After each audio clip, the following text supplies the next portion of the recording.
Hey guys, we're back. Again, doing these in batches. So we're going to start off with my Power 5. There's a few things going on with this. It was a pretty complicated build, especially being my first one.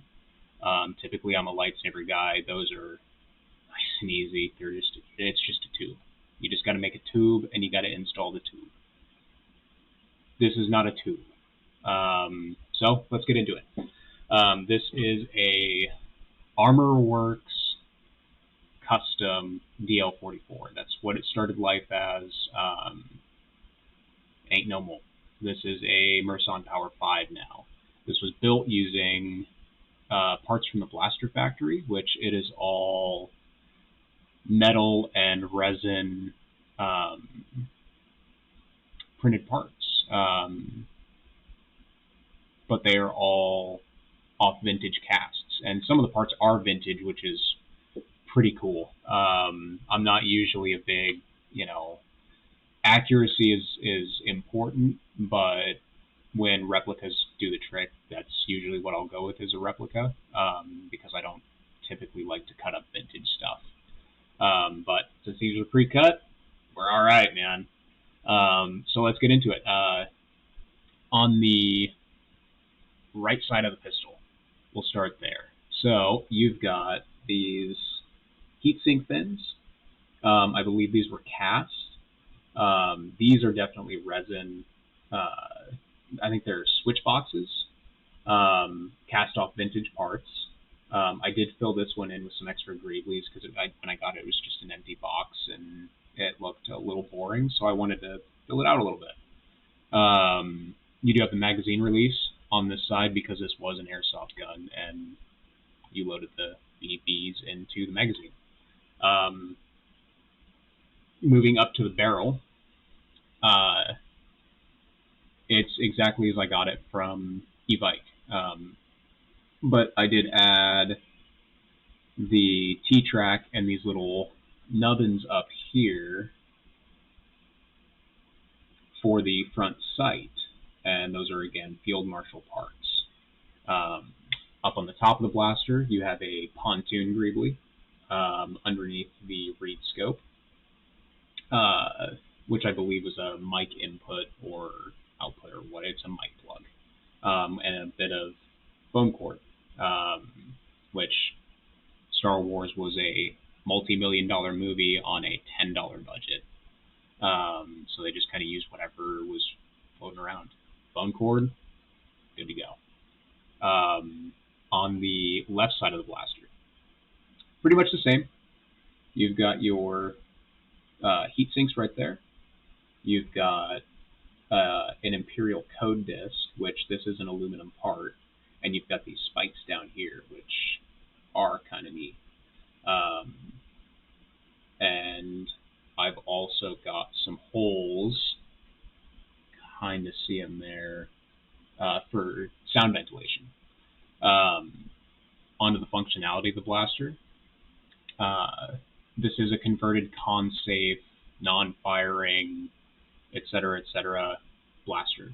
Nothing comes out, nothing goes in except for the battery. Up in the muzzle, just try and get it in the light here. You can kind of see it there. But there is a 9-pixel accent LED that I got from the Cathar's Den on Etsy. Reasonably cheap, shipped fast, works great, looks great, sounds phenomenal with the speaker that I've got in here, which we'll talk about next. 28mm Smuggler's Outpost Dark Side Elite speaker. It's my Frank's Red Hot, man. I put that shit in everything. I do not care. I don't care if I got to do some dedicated engineering with a Dremel and a hacksaw to get that thing to fit, man. But I'm using a 28mm in everything, and it's got to be Smuggler's Outpost. Not sponsored. I would love to be at some point, but I don't care, man. That dude deserves all of the money in the world.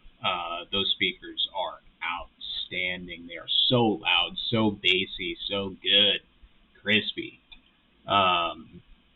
Moving up to the trigger, it is wired with a little rocker switch that sits on the side of the trigger frame. And this is exactly like a Mauser should work, which it does have a lever in the back. You can pull out the back unless you convert it like this and install it with FX. Because of the way that it's wired. The grip speaker is wired up through the frame with a hole drilled in the top of the butt plate and a channel dremeled out for wiretapping. Same with the other side of the blaster. There is a trigger switch right about here in the frame itself, and that sets up real nice against a actuating arm that is moved by the trigger. Speaking of the trigger and that assembly, there is a little 3D printed bit right in here, and the reason for that is I would fully depress the trigger and it would actuate everything up in the trigger assembly, and it would give me misfires. It would work sometimes, but not all the time, and I like it when things work all the time.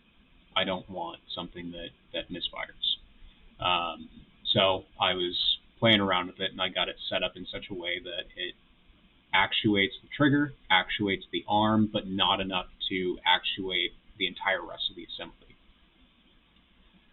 Coming back over here, the magazine release, because it was an airsoft gun, it does have a removable magazine, and that's where all the electronics are. This little dude right here, little teeny tiny baby 18350, Profi board up in the front, spring connectors up top. 4-pin is for the speaker and the trigger switch. The 3-pin is for the neopixel accent.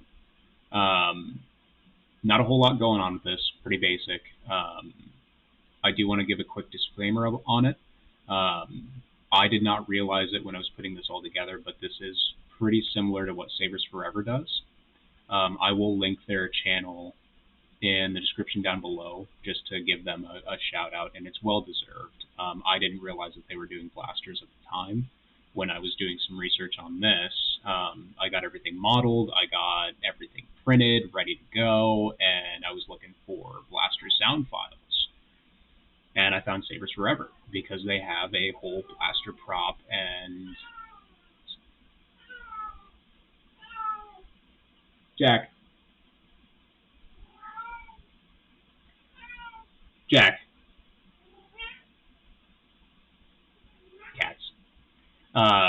They have a blaster prop file and sound fonts. So I bought them, and I was kind of checking around their shop page and saw that they had e-bike DL44s, and they're very similar to what these are.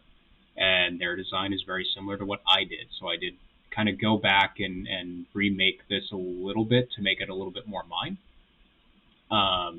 But I did want to give them a pretty solid shout out for doing blasters before they were cool. They do some outstanding work, and I implore you to check their channel out. Going back up to the frame of the blaster, we have, you can kind of see them up there in the ejector, but there's a 4 and a 3-pin spring connector up there. Connects to the magazine, makes her go. Inserts very nice and easy, exactly as it should. The sound files on this are all from SabersForever. Reloads, all the sound files. I have this set up on Ray's blaster right now. I play with this thing all the time, man. This thing is sweet.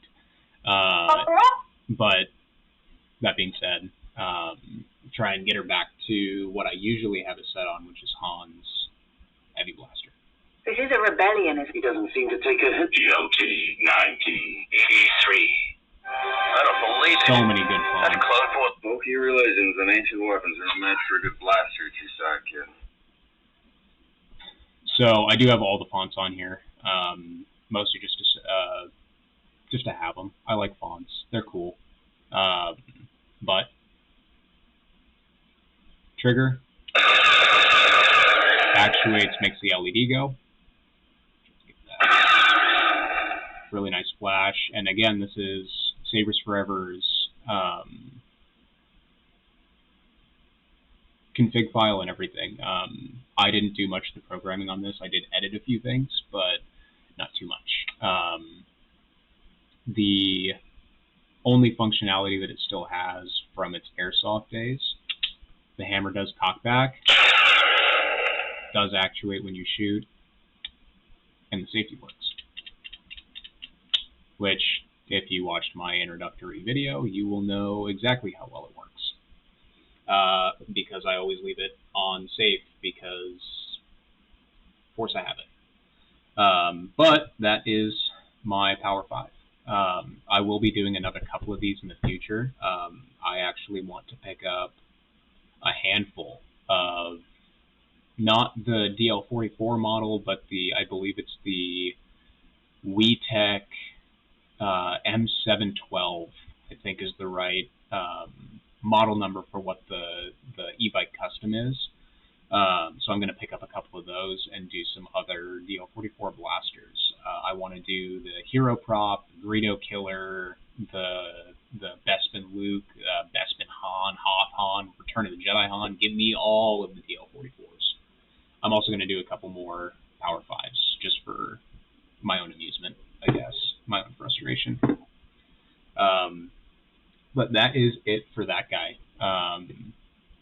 I will probably do a more in-depth video when I have some other blasters to do. Just there's not a whole lot of of write-ups or build logs on stuff like that, and you know, as a community, I think that we should change that. I mean, why not, right? Do some write-ups, make it. This is how we do this, and if you want to do your own, please do, because I love being able to teach anybody how to do stuff. But yeah, that's a future thing. We'll get there when we get there, right? So again, that's it for this one. Thanks for watching. Thanks for tuning in. May the Force be with you guys.